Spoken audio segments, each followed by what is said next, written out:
السلام عليكم ورحمة الله وبركاته. الحمد لله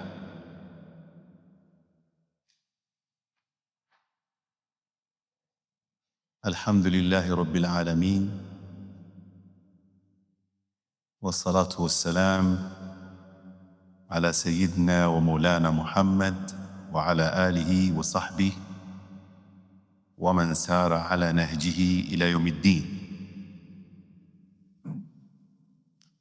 أبدأ بسم الله والرحمن وبالرحيم دائم الإحسان، فالحمد لله القديم الأول الآخر الباقي بلا تحول، ثم الصلاة والسلام سرمدا على النبي خير من قد وحد، وآله وصحبه ومن تبع سبيل دين الحق غير مبتدع. وبعد، فاعلم بوجوب المعرفة من واجب لله 20 صفة. Baada ya kumshukuru Mwenyezi Mungu Subhanahu wa Ta'ala na kumswalia na kumsalimia Bwana Mtume Muhammad sallallahu alayhi wa ala alihi wa sahbihi wa sallam, ni fursa adhim ambayo tustahiki kurudisha kwa Mwenyezi Mungu Subhanahu wa Ta'ala, hususan kuhuisha ma baina al-maghribi wal-isha. Wakisema wasomi, ma baina al-maghribi wal-isha yaf'alu Allahu ma yasha, kuhuisha kati ya maghrib na isha, Mwenyezi Mungu Subhanahu wa Ta'ala hufanya lolote analolitaka. Na wale ambao umri wao hivi sasa ni miaka 40, 50, 60 kwenda, sio geni kwao kuwa walimu, mashekhe, wasomi, takharraju min aljamia, takharraju min aljamii walam yatakharraju min aljamia. Mashekhe wengi ni graduates wa misikitini, sio graduates wa universities. Na yule mmoja alipoulizwa baada ya wanafunzi kujiunga na vyuo vikuu universities, wakamuona moja katika mashekhe amejaa ilmu na hikma, wakamuuliza, min ayi jamiatin takharrajt, wewe ni graduate wa university gani? Akasema, takharrajna min aljamia walam natakharraj min aljamia, sisi wakati wetu kulikuwa hakuna universities, sisi wakati wetu tulikuwa na aljamia, misikiti, elimu yote kigawanywa katika misikiti. Sisi ni graduates wa kutoka msikitini. Kisha akasema, walaysa aldhakaru kaluntha. Ukitizama aljamia bimaana msikiti unaoswaliwa Jumaa, na ndio msikiti ambao ni sunna kutia nia ya itikaf, ikiwa itikafi yako ni ya masaa 24, ili uweze kuwahi sala zote kwa jamaa na usiwe na dharura ya kwenda msikiti mwingine kuswali Jumaa, pale pale uweze kuswali Jumaa. Kwa hivyo wakaita, kulikuwa kuna tofauti baina almasjid waljamia. Kulikuwa kuna misikiti mingi, lakini si kama leo kila msikiti wanaswali Jumaa, ambapo kuna hatarisha katika fikhi wengine wasipate Jumaa. kwa sababu sharti za kusimamisha Jumaa zimeelezwa katika fiqh. Lakini kuna masjid, kuna masjid. Leo imekuwa ni kama twashindana, yule atakayeswali kwa wakati ndiye atakayepata salatul Jumaa. Kwa hivyo wanazuoni walivyoelewa na haya masala, kama nilivyosema, watu wa miaka takriban 40, 50, 60 watakuwa wamediriki, wameyapata haya mambo katika zama zao. Misikiti mengi, kuna msikiti mmoja wa mtaani ndio unaoswaliwa Jumaa. Ule msikiti wa Jumaa ukiitwa Al-Jamia, msikiti wa Ijumaa, na ndio huo msikiti ulikuwa ukipakata wanazuoni mwenye kuja kusomesha mustalahul hadith, wakichukua wanafunzi pale. Huyu anasomesha tahfidhul Quran, leo tumeipa jina ya duksi. Ilikuwa ndani ya msikiti, kuna sehemu imetengwa watoto wakisoma duksi, qaida na tahfidhul Quran. Yule anasoma qiraat, naangalia Shatibia yuasoma, yule anasoma nahwu, yule anasoma sarfa. Haulai ulama takharaju min aljamia.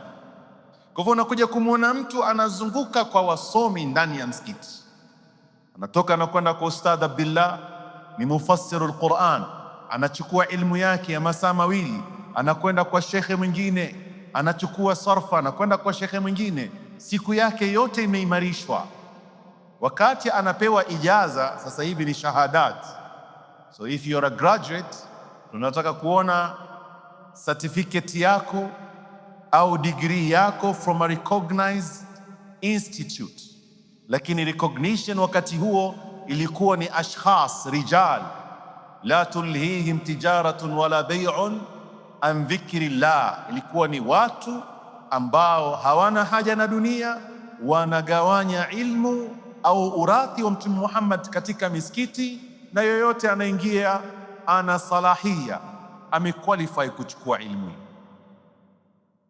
Tukirudi huyu bwana alipoulizwa min aina takharajta, akasema takharajna min aljamii walam natakharaj min aljamia. Sisi ni graduates wa misikitini, hatuku graduate kutoka katika universities kama nyinyi. Walaysa dhakaru kal untha, Qur'ani inatuambia hawafanani mwanamume na mwanamke. Aljami' ni mudhakkar. Msikiti wa Ijumaa katika lugha ya Kiarabu ni mudhakkar, na aljami'a ina taa marbuta ambayo inadulisha ni muannath. Walaysa dhakaru kal untha, yani wale walosoma kwa halaqat na ijaza kutoka kwa wasomi mabingwa hawawezi kufananishwa na wanafunzi waliotoka katika university. Hawa wote walikuwa wakihuisha elimu yao msikitini, na wakati ambao ulikuwa ni muhimu sana ni ma baina al-maghribi wal isha. Leo vipindi vyote vilivyowekwa vimewekwa ma baina al-maghribi wal isha. Kwa tukiswali salatul maghrib hauna wakati wa kuleta adhkar na kwenda mbio kuangalia musalsalat au pengine akhbar news, kuna habari gani zilizopita.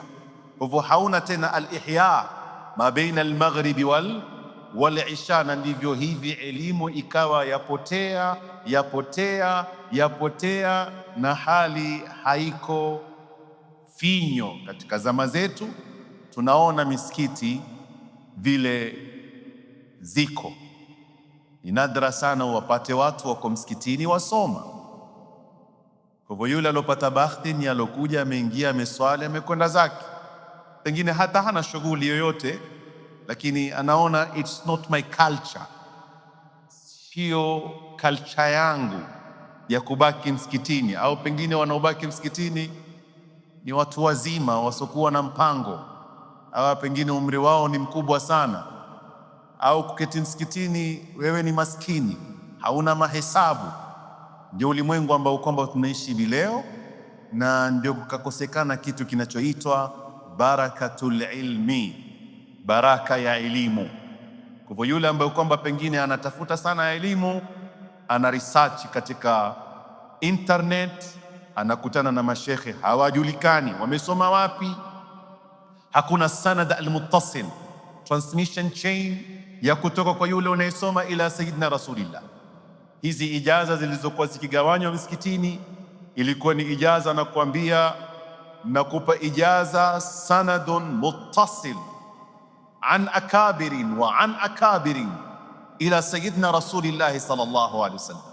Hii suratul Fatiha ninaokusomesha wewe katika tahfidhul Quran na namna unavyosikia kutoka kwangu katika talaqi, anasema nimetalaqi hiyo suratul Fatiha kutoka kwa mwalimu wangu na mwalimu wangu alitalaqi kutoka kwa mwalimu wake. Hivi nilivyokusomea ndivyo nilivyosoma kutoka kwa mwalimu wangu, wa hakadha ila sayyidina Rasulillah. Ikawa ilmu yako ina transmission chain, sanad muttasil ani shaykh ila sayyidina Rasulillah sallallahu alaihi wasallam.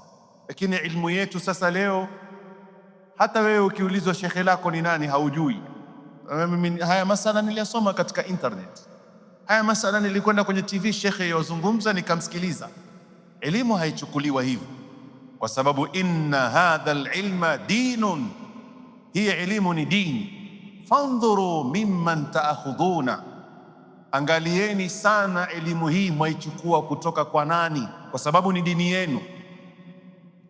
Je, leo unakubali aingie daktari akwamba mimi ni specialist wa upasuaji,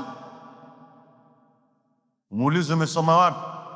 Sema mimi nimesoma katika internet, mimi ni mwanachuoni, nina experience kweli kweli, nataka nikupasue kifua chako na mimi elimu yangu nimeipata kutoka kwa Sheikh Google. Yuko kifungua na kueleza. Kwa hivyo amechukua kafanya experiment mwenyewe. Utaruhusu afungue kifua chako, akipasue kifua chako? Ikiwa waangalia afya yako, hauwezi kuruhusu yoyote aje apasue kifua chako, kwa kuwa hana sanad almuttasil, hana nyaraka sahihi. Kwa nini wewe upeane dini yako kwa yoyote? Kwa nini upeane imani yako kwa yoyote? Na ndio majanga tunayoyapata leo katika mujtamaa wetu, katika jamii yetu. Sababu kubwa ni kuwa tumekuwa na zuhudi ya ilmu. Zuhud mahmud, ni jambo nzuri, lakini zuhudi ya ilmu la. Lazima tuwe na pupa, tutafute ilmu. Akhi, la tanalu lilma illa bisitta. Limamu Shafii anasema huwezi kupata ilmu isipokuwa uwe na vituo 6. Saumbika an majmuiha bibayanin dhakaun, akili yako iwe sharp, wastibarun, uwe na subra. Leo mtu anakuja anakuambia naweza kusomesha fiqhi within 6 hours, fiqhi mzima umeijua. Hakuna elimu ya kuchezeana. Fiqhi utaifahamu vipi kwa masaa 6? Au mtu anakuja kukuambia nitakupa ijaza ya Qur'anul Karim kwa lisali moja, Qur'an ambayo kwa inataka i'tikaf, ukae kwa muda usikie, utamke, akusikilize. Na ndio hata baadhi ya mashekhe wakasema Qur'ani inaosoma kupitia nyasila hizi haifai kutolewa ijaza, kwa sababu Qur'ani la budda min talaqi. Qur'ani lazima msikie shekhe anatamka vipi, kisha wewe utamke akusikize. Lakini katika internet hawezi kuwa na muraqaba, kuna mawindi mengi. Wakati unaposoma, kabla kumfikia yeye, kwa wale ambao kwamba ni specialist wa media, wanakuambia unachelewesha pengine 10 seconds, 20 seconds, inakuambia mubashir live. Lakini sauti ninayoitoa hivi sasa sio sauti inayoingia katika mashine, kuna dakika fulani inachelewa. Kwa hivyo hiyo talaqi yako kunayo gap ya alistimaa, kuna gap ya atalaqi. Baadhi ya wanazuoni almuasirin ambao wameona umuhimu wa kurudi katika sanad almuttasil, na kwamba Qur'ani ya internet haifai. Wewe umeketi unasikiliza pengine Sudais, wamsikiliza tayari ushakuwa shekhe wewe. La budda min talaqi. Ukae mwanachuoni akusikia unatamka vipi, akuonyeshe herufi min, akuonyeshe herufi sad. Lazima usikie na uone vile ulimi unavyokwenda. Ukisoma ndio akwambia ajaztuka, sasa nimekupa ijaza, nimekuruhusu, umepata, yani umehitimu Qur'an. Lakini leo lilasaf, limwengu wa dijitali, kwa hivyo dhakaun wastibarun wa bulghatun, kula kidogo, wa irshadu ustadhin, chukua uongozi wa mwalimu wako, wa tulu zamani, hakuna kusoma kwa dakika mbili. Elimu ni aziz hakikatan. Kwa hivyo sitaraji pengine kuna wengi katika sisi watakuwa na subra kufuatiliza darasa hili, lakini tujue elimu ni aziz, yataka mujahada, yataka muwadhaba. Lakini Mwenyezi Mungu atatupa taufiki wenye kuzungumza sisi, atupe muwadhaba ya kudumu na hili jambo, sawa watu wako, sawa watu hawako, tusikatike, tusitokwe na ile hamu kuwa sasa nazungumza na nini mimi. Inshallah Mungu atupe himma tuendelee na jambo kama hili, na ndilo tatizo ambalo liko katika ulimwengu huu leo. Miongoni mwa mambo ambayo umma al-islamia unakumbana nayo ni utovu au uchache na uhaba wa ilmu.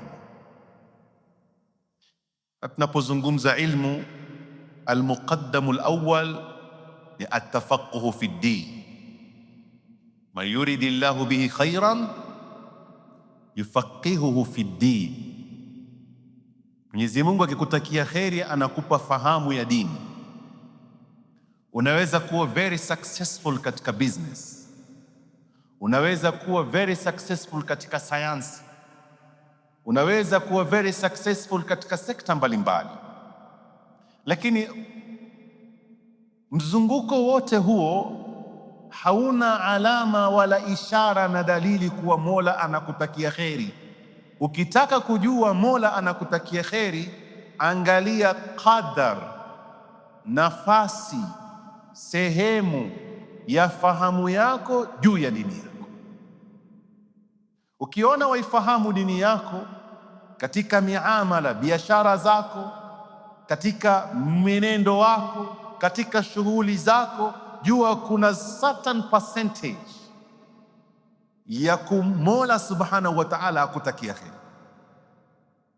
Man yuridillahu bihi khairan yufaqihuhu fi ddin. Mola anapokutakia kheri, basi ukupa fahamu katika dini, sio fahamu nje ya dini. Kwa hivyo tuangalie sisi kadari gani, ni nafasi na kiasi gani twafahamu dini yetu, na hususan fiqhi ambayo kwamba inaitwa alfiqhu alakbar ni fiqhu alaqida, somo ambalo tutakuwa nalo kwa muda fulani hapa. Fiqhu alaqida, wewe wamjua vipi Mola wako? Fa'lam annahu la ilaha illa Allah. Mwenyezi Mungu Subhanahu wa Ta'ala ametanguliza al-ilm katika fiqhu al-aqida, ndio hapa masail ya wana wazuoni, na ni muhimu haya mazungumzo kwa sasa yawekwe wazi, kwa sababu sasa hivi lilasaf kuna mchanganyiko mwingi sana katika kufahamu hii dini. Kila mmoja ana shekhe wake, kila mmoja ana mtu anayemtaka fatwa. Juzi niko mahali moja katika, huyu bwana simjui jina vizuri, lakini mashallah na upeo mkubwa wa kuchukua fatwa. Amewahi kuishi Masri, amewahi kuishi Qatar, amewahi kuishi Saudia. Basi mazungumzo yakapita katika baadhi ya mashaikh wa Masri. Tabahan wenyewe wanasema ukiingia Misri, ukifika pale airport, mimi sijaonana na hili, nimeona udkhuluha bisalamin aminin, lakini kuna baadhi wanasema ukiingia pale Masri, ule albawaba, ule mlango mkubwa kuingia Misri, wameandika ya zaira Masr au ya dakhila Misr zayak kathir. Ewe unaingia Misri, jua wale wanaofanana na wewe ni wengi. Kwa hivyo ikiwa wewe ni tapeli, matapeli wengi ndani ya Misri. Kama kuna mtu ashawahi kuingia Misri atajua hali hii, kama amewahi kukaa baada ya muda, hata baadhi mashekhe utakuja kumwona na kilemba chake, lakini ni tapeli, ni conman. So you have to be very careful who are you dealing with. Kwa hivyo kuna watu hupiga kwanza simu wakatafuta mtu anayemjua hapa, vipi hali yao ikoje. Kwa hivyo ukiwa wewe ni mwanachuoni, wasomi wako wengi. Ukiwa wewe ni mcha Mungu, wacha Mungu wako wengi. Na pia ukiwa mwizi, wezi ni wengi. Wanakuambia ya dakhila Masr zayak kathir, wale wanaoingia ndani ya Misri jueni wenzenu wako wengi mno.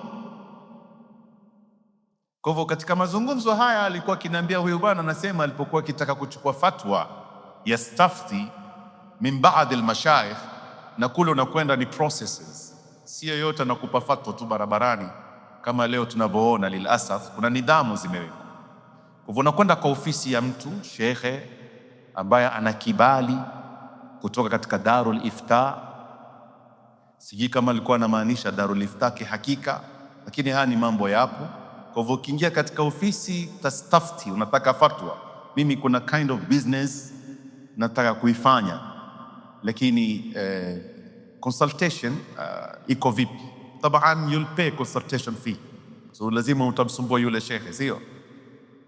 Lakini kwa sababu masalih sasa yamekuwa na shekhe pia na maslahi yake, yeye humuulize yule bana, wewe waonaje, wataka vipi, nikuhalalishie nitakupa dalili za halal, ama nikuharamishie nikupe dalili za haram, as much utanipa kipato changu.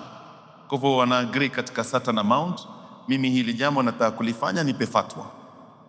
Kwa hivyo utakuja kuona leo kuna mambo mengi lilasaf yanafanyika, hayakubaliki katika madhehebu yote, hayakubaliki katika wanazuoni wanaotegemewa katika Ahlus Sunnati wal Jamaa, hamna kabisa. Lakini kwa tafutwa kwa sababu ya ghariza, feelings zako zataka kufanya, lakini unataka kibali. Kama mairungi gati wengi tunakula, hata baada ya kuwa na experiment kubwa, vipi za haribu majumba yetu, vipi za haribu akhlaq zetu, lakini wampata mtu anasema hakuna aya wala hadithi wala qaul shadh, yani hata kauli dhaif imeharamisha ili jambo. Kwa hivyo bukhair wal afia, yeye anafanya israf ya mali. Masail hata ghair maaqula. Leo ukiangalia katika research ya wanasayansi wamezungumza mengi kuhusu mairungi, lakini kuna shekhe fulani anasema haijambo, anachukua kaulu shadh. Fulani haya tunakubali, lakini na huyu mwingine mmemsikiliza. Kwa hivyo anakwenda na feelings zake, anakwenda na ghariza yake. Araaita man ittakhadha ilahahu hawahu, imekuwa hawa yake, hisia yangu siwezi kuiwacha. Kwa hivyo lazima nitafute, kuna kauli hata kama ni dhaifu, hiyo kauli na halalisha, nitaitafuta. Ukija katika masala ya ndoa hali kadhalika. Je, kusema talaka 3 kwa mara moja imeenda ama haijapita? Unajua nilikuwa na hasira. Je, ukisema talaka wakati una hasira imepita ama haijapita? Hakuna mzaha katika talaka. Lakini yozunguka kwa shekhe huyu, anakwenda kwa shekhe yule, anakwenda kwa shekhe mwingine, anakuambia khalas, sasa wewe unatakaje nikuhalalishie? Ukinipa fatwa ya halali, mashaallah, utakuwa katika hali nzuri. Onekana kidogo mutashaddid, unasema sijui kauli hii kwa Shafi'i, kauli hii kwa utafuta, si lazima, si watu tu kama watu hawa. Kwa hivyo nakutafutia kauli ambayo kama ni shadh, haimo, ni ghair mu'tamad, haina mashiko yoyote katika madhehebu, waenda watwa.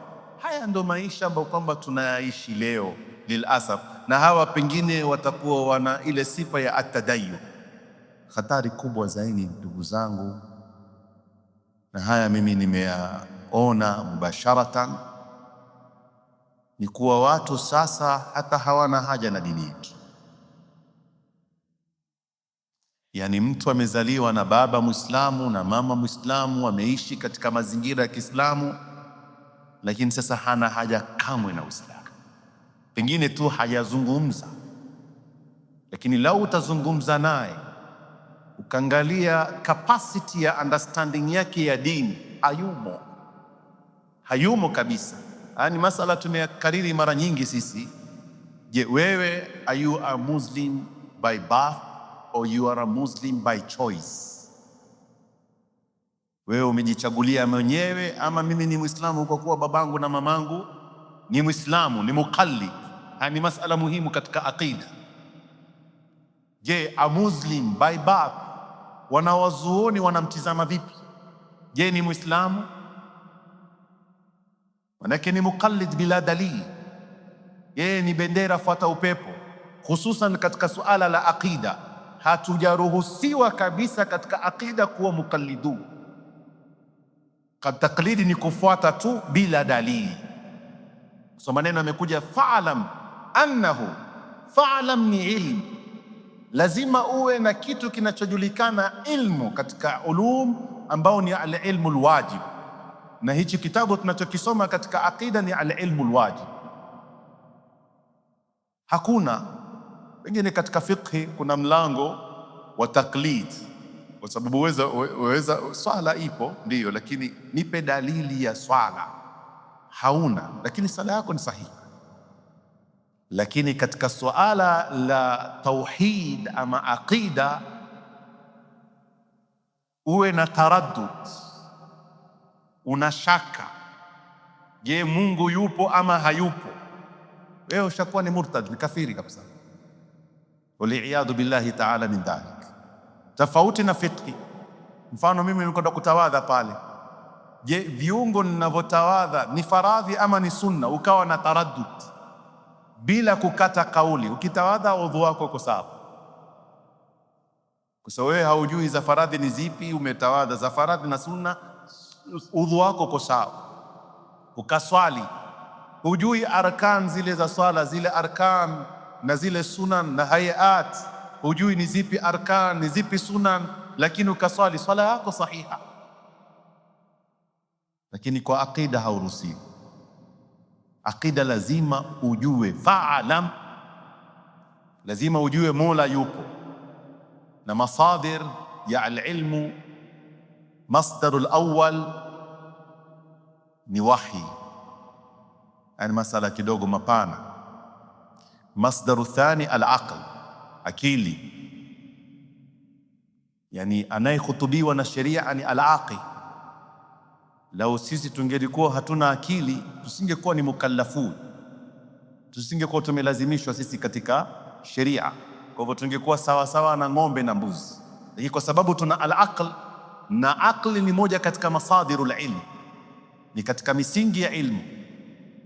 Lakini katika suala la aqida ikawa kuna baadhi ya mambo ni zaidi ya akili, ndio tukaletewa sasa mitume, tukaletewa vitabu ili kututoa katika akili ambayo kwamba yafika mahali yatoshea, ili upandishwe katika daraja ya juu zaidi kumwamini nani? Mwenyezi Mungu Subhanahu wa Ta'ala. Ala sabil mithal,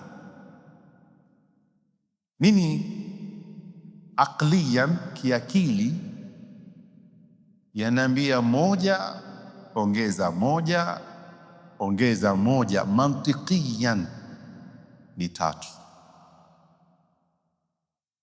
Kwa hivyo aqliyan imekubalika kwa akili, imenipa guidance, moja kuongeza moja kuongeza moja ni tatu. Yawaje leo mwanadamu mwenye akili timamu aseme moja ongeza moja ongeza moja ni moja, na akaamini kuwa ni moja? Hii akili faida yake ni ipi kwako? Tofauti yako na asiyekuwa na akili ni nini? Kwa sababu akili haikubali. Simuona picha, akili inanionyesha kuwa moja ni nusu ya mbili. Je, wewe unakubali kuwa wewe ni nusu ya mbili? Ni mimi ni mmoja lakini ni nusu ya mbili. Akili inanionyesha hivyo, kwa tukiwa wawili -1 = 1.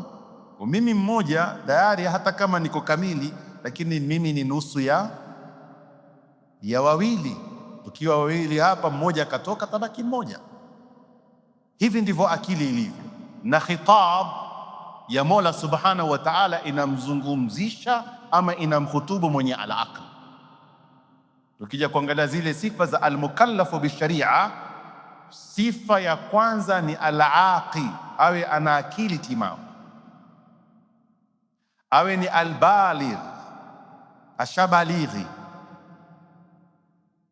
Kisha amezungumza awe na salamatul hawas. Hili ni swala kidogo nzito.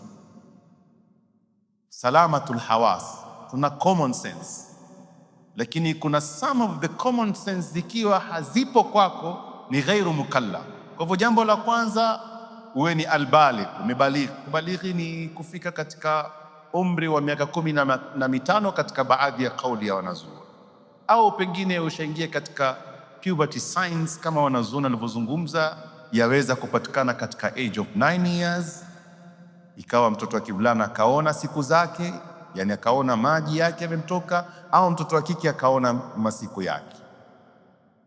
Kwa hivyo imma bilmani nuzul au inzal kwa wote wawili, mtoto wa kike au wa kiume, au haid kwa mtoto wa kike, au kama hizi zote hazikupatikana ni kufikisha miaka 15, alqamariya, lunar calendar, si standard ya January December, lunar calendar, yani uangalie mwezi umezama, umechomoza siku ya kwanza ifike 29, uangalie mwezi uhesabu kulingana na lunar calendar, kalenda ya Kiislamu. 15 years, ina maana 15 years ya standard huwa tayari ashafika 15 years pengine na miezi kadhaa katika lunar calendar.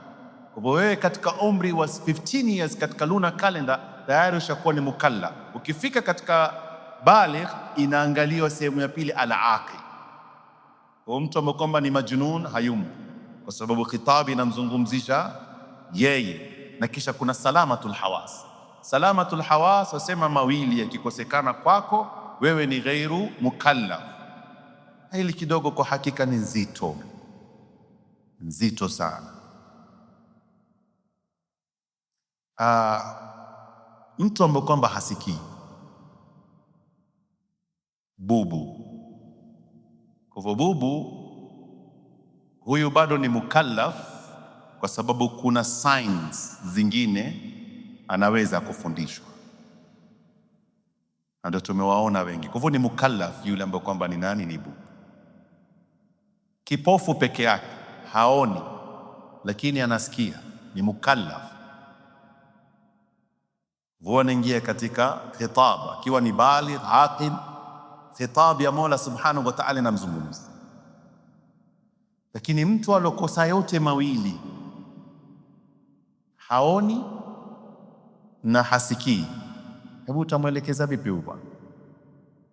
Kama kuna expert hapo, unataka kuzungumza naye, utazungumza naye vipi? Sight yake haioni, listening is not listening. Kwa hivyo Uislamu ukamtoa katika mukallaf, anaishi katika subra, aangaliwe, aishi, na biidhnillahi taala itakuwa ni msamaha wake, ataingia peponi moja kwa moja, lakini kwa sharti awe tangu kuzaliwa kwake haoni, hasikii. Ikiwa kulikuwa kuna period, hususan iwe ni period ya ashabalighi, ambapo zile hawasi, moja katika zile hawasi zilikuwa zafanya kazi, ni mukallaf. Kwa hivyo ina maana hana excuse kwa nini katika umri wa kubalighi haukujifunza dini. There's another question that you have to answer. Okay, allimu auladakum as-salata wa hum abna'u sab'i. Mtume anatuambia wafundisheni watoto wenu sala, bimaana din, na wao katika umri wa tamyiz, ni ghairu mubalaghin, hawajabalighi, lakini umri wa tamyiz. Anaweza kula mwenyewe, anaweza kunywa mwenyewe, anaweza kwenda haja akakidhi mwenyewe. Baadhi wanazuoni wakaifunga hii tamyiz kwa miaka 7. Akaenda miaka 9, ikawa kunawezekana signs of the puberty. Hakuisoma dini yake, kisha akapotewa macho na masikio, ataulizwa. Sasa ikiwa matata ni kwa mzazi, utakiona cha mtema kuu, na wazazi watakuwa tayari wameshafanyiwa hesabu zao, huyo yuakwenda zake peponi. Mtoto aje amshike kanzu yake, ya Allah, huyu asiingie. Kwa nini? Yes, yeye ameingia vipi na mimi ya kunifunza dini? Who was responsible? Arudishwe, aulize kwa nini haukuchukua majukumu yako ya kumsomesha mwanao dini. Nani leo anashughulika na watoto wake kusomesha dini? Nani leo anaketi na watoto wake kusikiza habari za dini? Tusikia baadaye tu, umesikia kisa cha mwanao amfanya nini? Umegutuka sasa, you know nothing about your kids. Leo unaweza kujitia mashughuli, I'm too busy man, mimi early in the morning to the office, mimi kadha wa kadha. Nimemsikia rais wa nchi jirani hapa yawm min al-ayyam alipokuwa katika mkutano akaconfess, akasema mimi nachukua lawama wa wanangu katika baadhi ya vikao, wamenilaumu, mama, sisi we don't have a mother in our house, we don't remember to spend time with our mother in our house because she's a politician, so she's a busy woman. Anasema mimi ni mtu wa community. Tumezungumza katika baadhi ya mazungumzo, pengine ni khutba hapa ama khutba katika msikiti wa Masjid Nur, tukasema mission ya kwanza yako, it's your kids, raising them. That's the first mission, kabla hujaingia katika misheni nyingine ya community. Wa andhir ashiratakal aqrabin. Charity begins at home. Nyumba nje kule, mwanasiasa amenisomesha, amenielimisha, amenifanya kadha, na hili linatokea pia kwetu sisi mashehe. Totoa darasani hapa, tosomesha madrasa, we have no time with our kids. Hili ni tatizo kubwa, kwa sababu tumefahamu mambo makosa, tuwaona sisi ni watu wa community, lakini no, hata kama we have to give back to the community, lakini the first mission ni watoto wako, first mission ni familia yako. Una mkono gani katika wao kufahamu dini ya Mola wao? Kwa hivyo huyu mzazi atavutwa kanzu, mtoto amshtaki kwa Mwenyezi Mungu, arudishwe. Ukiangaliwa kweli hana jawabu za kujibu, waambiwe maaskari, haya mchukueni mpelekeni motoni. Nani uko tayari kuyafanya haya? Huo ni hatari. Ndugu zangu, haya ni katika baadhi ya mambo ambayo kwamba lilasaf yanaotukabili sisi, na kama nilivyoashiria juzi, nilikuwa na mkutano mkali sana na baadhi ya vijana ambao baadhi yao ya nurturing them, tunajaribu kuwalea kiroho, lakini nikapata habari hajaingia katika sifa ya murtad moja kwa moja, lakini tough questions anazouliza jamaa zake na baadhi ya maswali wanaowauliza mashehe ambao they are not that much exposed na mambo ya ulimwengu anavyokwenda. Kwa hivyo waliposhindwa kumjibu, aliamini moja kwa moja kuwa Uislamu hauna solution, so akawa ni muallaq, hajielewi. Je, ni practice Uislamu ama si practice Uislamu? Na ana maswali mengi. Nikizungumza naye ananiambia since the age of 11 years, miaka 11 nimekuwa na maswali haya, na maana nyumbani no one to answer them, hakuna mtu wa kujibu. Kwa hivyo nikiwa nina maswali mazito naenda kwenye internet. Je, ni mahala amani kuchukua dini yako? Si mahala amani. Internet si mahala naweza kusema take your religion, take your faith from the internet. It's not possible. La budda min at-talaqi, lazima mtu awe na shekhe aloaminika, chukue ilmu kutoka kwake. Lakini alhamdulillah, katika mujadala wetu, maana kikasa ni dialogue, tukajadiliana, na ni kijana very smart, especially katika science. Kwa hivyo hata baadhi ya mazungumzo yalikuwa yananichenga chenga, lakini tukafika katika agreement kuwa yes, sasa hivi naona niko sawa. So ilhadi inaingia kwetu, atheism inaingia kwetu kwa kasi kubwa sana, na sababu kubwa ni ilmu ya dini tumeiwacha. Sisi tunashughulika sana na elimu ya university, which is very okay, si makosa, zote ilmu zatoka kwa Mola Subhanahu wa Ta'ala, lakini ilmu ya kwanza ni ilmu dini, elimu ya dini yako. Na tatizo lingine pia katika community, tumefika wakati tuna mashehe bandia wengi sana, fake mashaikh. Ikiwa hauna ilmu ya kisawasawa, hauwezi kuwa na antivirus ya kuweza kufanya detection, kujua nani shekhe wa kisawasawa, nani shekhe si wa kisawasawa. So tuna fake mashaikh wengi, wamevaa kanzu, wamevaa kofia na wamejipamba katika sifa zote za ilmu, lakini wana misguide our communities. Wengine hata ni watu wazima, na hili si geni. Nafikiri katika silsila ya mazungumzo ya Fadhilat al-Ustadh katika jumaa zetu ni changamoto wanazozikabili Waislamu kutokamana na fikra za kimagharibi. Haya mazungumzo hayaanzi leo, yanatoka mbali sana. Katika extent, kuna watu ambao walikuwa ni Mayahudi. Hii ni hatari kidogo, ambapo leo tunawaita mustashrikun. Hata kwetu hapo waliwahi kuja orientalists. Kwa hivyo mtu anakuja anataka kusoma culture yenu, lakini si Muislamu, lakini anataka kuishi katika environment ya Kiislamu miaka kadhaa, kisha mwisho kumbe ana research anaifanya. Kwa hivyo anakuja ana jina la Kiislamu, anaanza kusoma Uislamu, anazungumza Kiarabu, aisoma Qur'ani, lakini al-iman haijaingia katika moyo wake. So especially katika Ottoman Empire kuna wale ambao kwamba walikuwa ni Mayahudi, missionaries wao wametumwa katika baadhi ya miji ya Kiislamu kama mashekhe.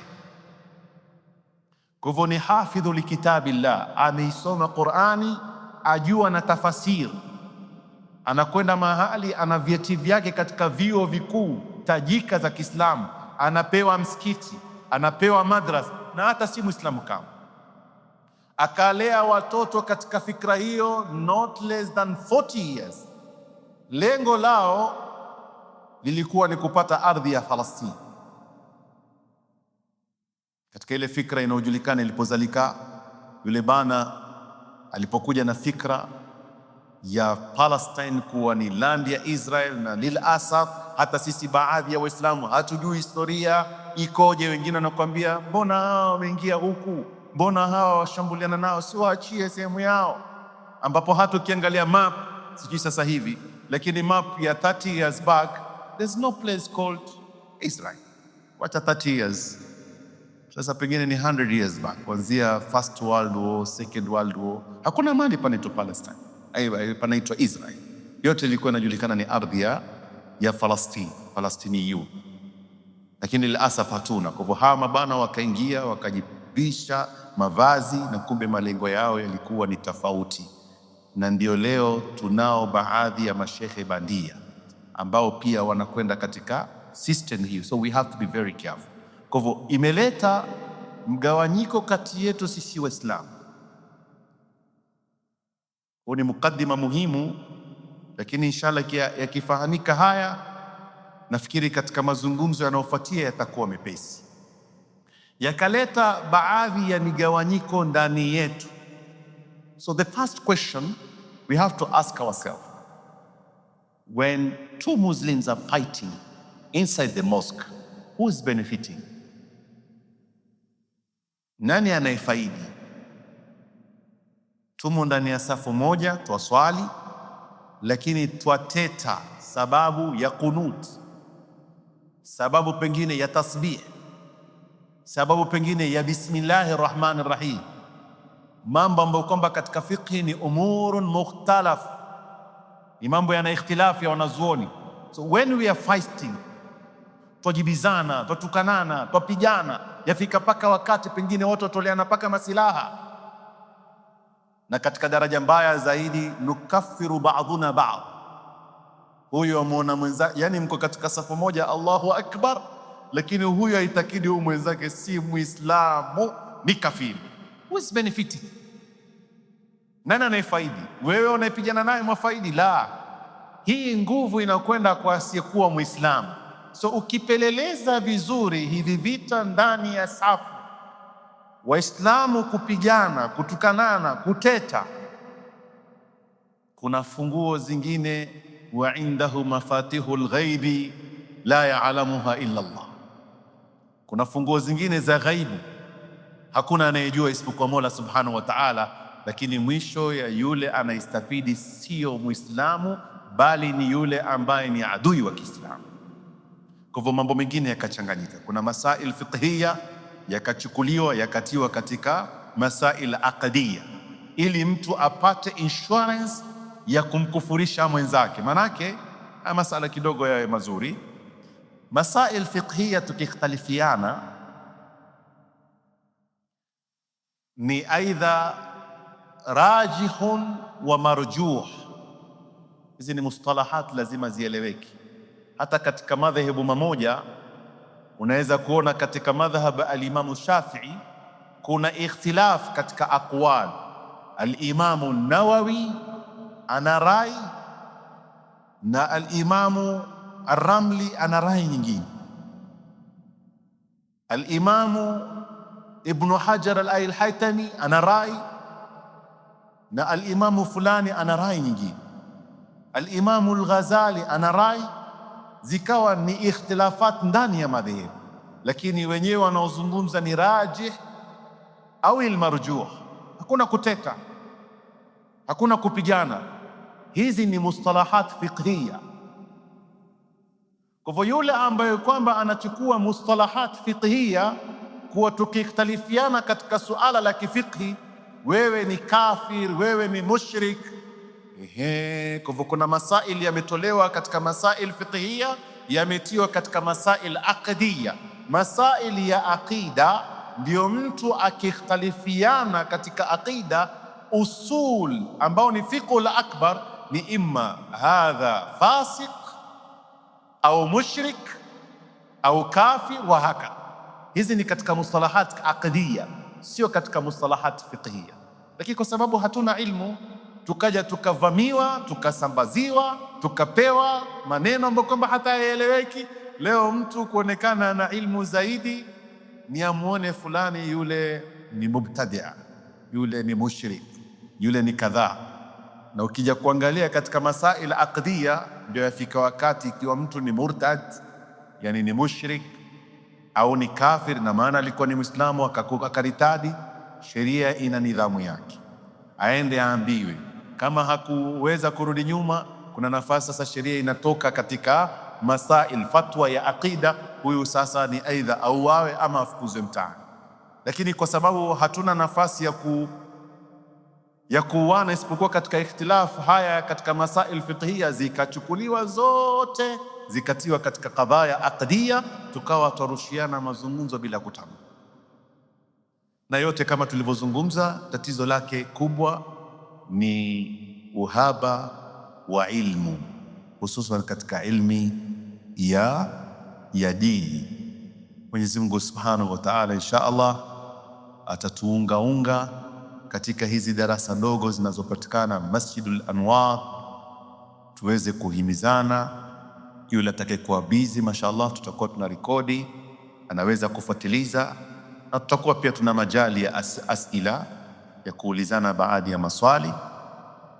Wakati wa adhana bado tayari adhana. Kwa hivyo inshallah tutaadhini katika dakika chache, tutaanza mukaddima wa kitabu ili kuwapa picha darasa letu litakwenda vipi inshallah taala. Ikiwa mtu atakuwa na swali katika yale tumeyatanguliza. Inshallah tutapeana nafasi hiyo ili kupatikane tabadulul ara, kubadilishana baadhi ya maoni, lakini nitapenda pia nieleze msururu wa darasa litakavyokuwa. Kwanza tumechagua utunzi ambao unaojulikana Mandhumatu Aqidati al-Awam ya mwanachuoni anayejulikana kwa jina maarufu Ahmad al-Marzuqi. Tutakuja kueleza tarjama yake baadaye, na hii ni mandhuma ambao ni khulasa, ni ufupisho wa aqida ya Ahlus Sunnati wal Jamaa. Hapa pia ni muhimu sana kwa sisi tunapojinasibisha na aqidatu ahli sunnati wal jamaa, hatujinasibishi na madhahibu alfiqhiyya. Haya yaeleweke vizuri, kwa mtu anapokuwa ni Shafi'i madhhaban la yani annahu ahlu sunnati wal jamaa aqidatan. Ani masala kidogo kama tulivyozungumza, na yamechanganywa na leo kuna wengi lilasaf wanajinasibisha na madhhab ya Imam Shafi'i na madhhab ya Imam Ahmad ibn Hanbal, na aqida yao haiko mbali kabisa na Ahlus Sunnati wal Jamaa. Kwa hivyo utakuja kusikia kuna watu wanajiita al-Qur'aniyun. Ili imenipata wiki iliyopita, kuna baadhi ya mazungumzo nimeyazungumza, akaja mtu baada ya mazungumzo akanambia, naomba ustadh nikukosoe. Marhaba, elimu ni bahari. Nilipomsikiliza na akawa anao points, nikamuuliza, na wewe umenisikiliza? Haya mazungumzo yako uliyozungumza mimi pia nimeyazungumza, lakini haya niliyoyataja kutoka katika Sahihu al-Bukhari na Sahihu Muslim. Akanirushia mkono akaniambia, bana, sisi hatuna haja na Bukhari wala Muslim, hivyo ni vitabu wamezitengeneza wenyewe, sisi tunataka Qur'an. Kwa hivyo ile ahlu sunna wal jamaa, ile sunna yapotea sasa.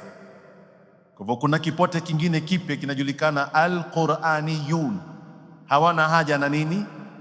Na sunna. Na haya pia tutakuja pengine kuyaashiria katika zoezi letu litakalokuja baada. Kwa hivyo wanazuoni wa ahlu sunnati wal jamaa, ikiwa watatajwa kiilmu, wanaangaliwa wanazuoni wa aqida,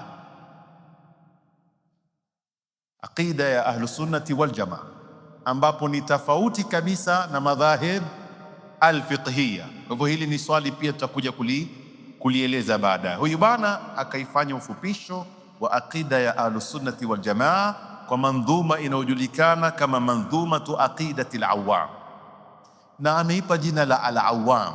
Awam ni watu wa kawaida, manake tuna ulama na kuna amati nnas. Tukisikia ile hadithi ad-dinu an-nasiha, dini ni kunasihiana. Qalu liman? Qala lillahi wa lirasulihi wa likitabihi, kwa ajili ya Mwenyezi Mungu na mtume wake na kitabu chake Qur'an. Kisha akasema thumma man? Kisha akasema aimmatil muslimin, ay ulama, viongozi na wanazuoni wa dini, wa ammatihim, na watu wa kawaida ambao hawajafika mustawa wa ilmu.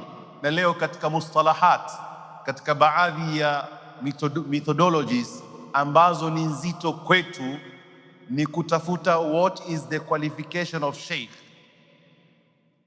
Wewe ukisema mtu ni sheikh, what are the qualifications? Hili ni swali litakuwa ni matatizo sana. Ustadh, nini qualification ya ustadh? Sisi qualifications zetu ni kanzu na kofia. Ukivaa ustadh, maalim, sheikh, haya ni matatizo. Haya ni mustalahat ilmiya, tunafaa kuzijua ili tusichanganye mambo. Kwa hivyo leo mtu anaona simple kabisa, akitaka kuwa sheikh it's simple. kwenda katafute kofia yako ya 30,000 ya Kiswahili, tafuta kanzu yako ya 20,000 kutoka Saudia na kubali zako, alafu tengeneza lugha yako ya Kiarabu kidogo, uitoe kwa ain, assalamu alaikum warahmatullahi wabarakatuh. Shekhe mkubwa huyu. Hatuelewi zile methodologies, lakini sheikh kuna qualifications zake zimeelezwa, ustadh kuna qualifications zake zimeelezwa. Wacha hizo, hata imamu na muadhin kuna qualifications zao zimewekwa katika fuqaha, lakini hatuzijui. Sasa kwa kila mmoja lilasaf leo anafanya mambo kwa sababu yeye anataka kuyafanya mambo, na Mwenyezi Mungu atatuhifadhi, atatuongoza katika njia iliyokuwa ya sawa. Kwa hivyo mukhtasar wa aqidatu ahlusunnati waljamaa akaiweka, na hii ameisema awam. Hii ni special kwa watu wa kawaida, kwa sababu ni ilmu wajib. Tumetangulia kusema hatuna excuse yoyote katika kutofahamu aqida ya Mola Subhanahu wa Ta'ala ilmiyan, kielimu, kwa sababu neno la kwanza fa'lam ni ilmu annahu la ilaha illa Allah. Hili ni la kwanza ambalo napenda kulieleza katika siku ya leo. Na katika ilmu la aqida kuna vituo vitatu muhimu. Ilmu tauhid kuna vituo vitatu muhimu. Kituo cha kwanza ni al-ilahiyat, mambo yanayohusiana na Mwenyezi Mungu Subhanahu wa Ta'ala. Hichi ni kituo cha kwanza. Tunapozungumza tauhid, jambo la kwanza ni al-ilahiyat. Jambo linalofuatia katika kituo cha pili ni an-nubuwat, mambo yanayofungamana na unabii. Kisha katika kituo cha tatu na cha mwisho katika ilmu la aqida ni as-sam'iyat. Kuna mambo sisi katika imani hatuwezi tukathubutisha kiakili. Mfano, Qur'ani inatuambia malaika wako, huwezi kuthubutisha katika aqili. Na haya ndio katika masadirul ilm kuna al-khabaru sadiq. Haya tutakuja kuieleza baadaye. Kwa hivyo tuamini malaika wapo kwa sababu Qur'ani imetueleza wapo. Tunaamini majini wapo kwa sababu Qur'ani imetueleza wapo. Hii inajulikana kama kitu kinachojulikana as-sam'iyat. Kwa hivyo hivi ni vituo vitatu muhimu, na huyu sahib al-manzuma ameyakusanya yote matatu hapa, na Mungu akitupa uzima na afya tutakuja kuyaeleza kwa uzuri. Huyu Ahmad Marzuqi ni nani? Ni muhimu. Ahmad Marzuqi ni mwanachuoni, nitataja tarjama yake kwa ufupi. Huwa al-imam al-allama, na hapa kuna tofauti ya al-alim wal-allama. Inshallah Mungu akitupa siku za usoni tutaangalia baadhi za mustalahat, methodologies, tuzifafanue ili na sisi tuwe angaa tunaweza tukatambua ni nani alim, ni nani allama, ni nani faqih, ni nani ustadh, ni nani muallim wa hakadha, ili tusije tukadanganywa, kwa sababu ni ulimwengu wa zair, ni ulimwengu wa fake. It's a fake world today. Maisha tunaoishi leo it's fake. Na ukitaka kujua kuwa it's fake ni kuwa leo unakuja kumwona mwanamke anamwambia mume wake, sisi tukiamkia sisi tuko tukiona vipindi hivyo siku hizi tu, sijui vipindi gani vilivyo, lakini anaambia why you're not treating me as so and so katika The Bold and the Beautiful. So ni sinema, na tukizungumza sinema ni kuigiza, it's not real, it's fake. Okay? Yeye anataka maisha anaoangalia kwenye TV iwe implemented katika maisha yake ya ukweli. This is the world that we are living today. Imekuwa mpaka dini yetu lilasaf. Kwa hivyo leo ukitaka kusujudu unaingia katika internet, unataka kuangalia how to make sujud, wapambana na mtu humjui, anakuambia this is how you can make your sujud. Fake. It's not real. This is the life that you are living today. Ulimwengu wa kila kitu ni fake. Lilasaf, Mwenyezi Mungu atatuhifadhi na Mwenyezi Mungu atatuweka katika njia ya sawa. Kwa hivyo hizi mustalahat tutakuja kuzieleza moja baada ya nyingine. Jina lake ni Ahmad ibn Muhammad ibn Ramadan ibn Mansur al-Makki. Huyo alikuwa ni katika baadhi ya wanazuoni wa Makka. Katika jambo ambalo kwamba wengi hawajui, hususan vijana wa miaka 30 kurudi nyuma, ni kuwa Makka na mpaka sasa ndicho kitovu cha Waislamu. Kwa hivyo ilipokuwa ni kitovu cha Waislamu, ama ndipo mahali Uislamu ilipochomoza, kwa hivyo kulikuwa kunapatikana wanazuoni wa madhehebu yote pale, kiasi sijui kama kuna wazee waliwahi kwenda katika miaka yao, ilikuwa kuna shekhe anajulikana Sheikh wa Hanabila. Kwa hivyo wale ambao kwamba madhehebu yao ni ya Hanbali wanakwenda kuchukua fatwa yao kwa Al-Hanbali, mwingine ni Shafi'i wa hakadha. Na msikitini kulikuwa pia kuna pita. Kwa hivyo ikiwa utawala ni utawala pengine wa Shafi'ia, maimamu watakuwa ni Shawafia, Malikia utakuwa wa hakadha. Yani ni mahala palipokuwa ukienda utakuja kuona kila tabaka ya kiilmu ipo. Okay, tabaan inaweza ikachanganya ikiwa watu hawana misingi mizuri. Kwa hivyo Saudia imefanya kazi nzuri, ikaweka watu mahali pamoja. Kitu kibaya ni kuwa watu wakaamini yale yaliyoko pale, they are representing 100% Uislamu. Hapo ndipo mahali palikuwa ni tatizo. Kwa hivyo ikiwa wewe sio Hanbali ni mushrik au mubtadia au pengine majina mbalimbali ambayo kwamba yanawekwa.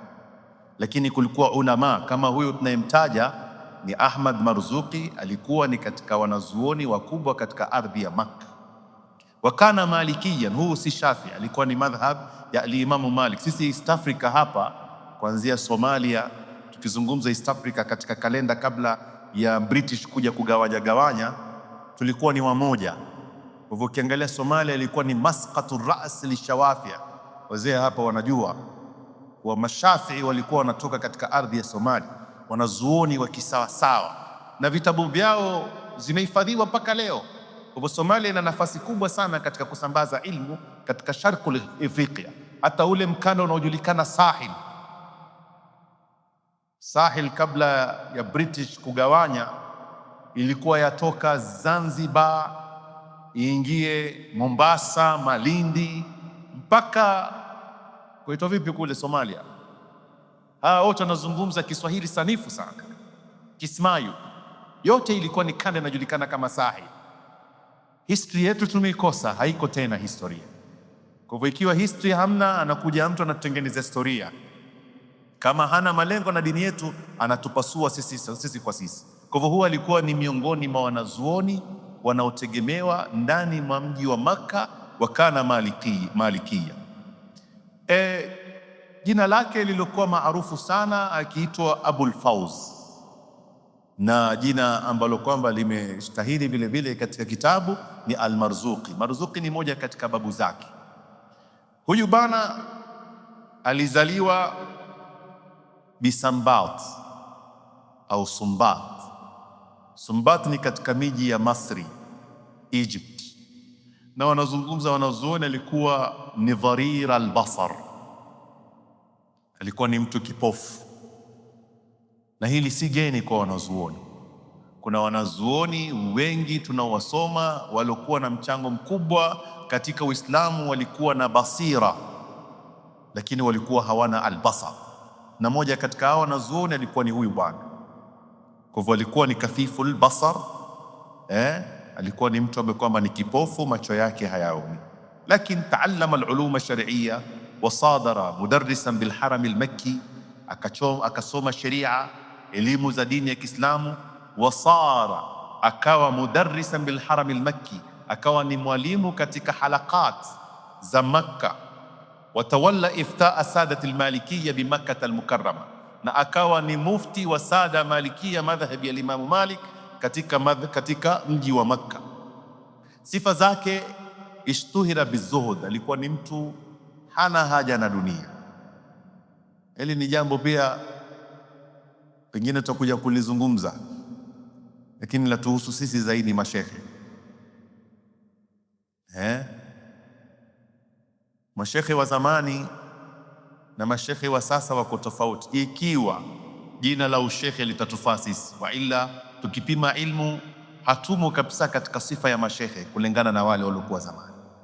Mashehe walikuwa ni matajiri zamani, wakifanya biashara hawali chochote, wahakikishe kama ni za halali, na wao walikuwa frontline wakisaidia umma, na ndio maana ilmu yao ikawa imekubalika kwa sababu ya insaf.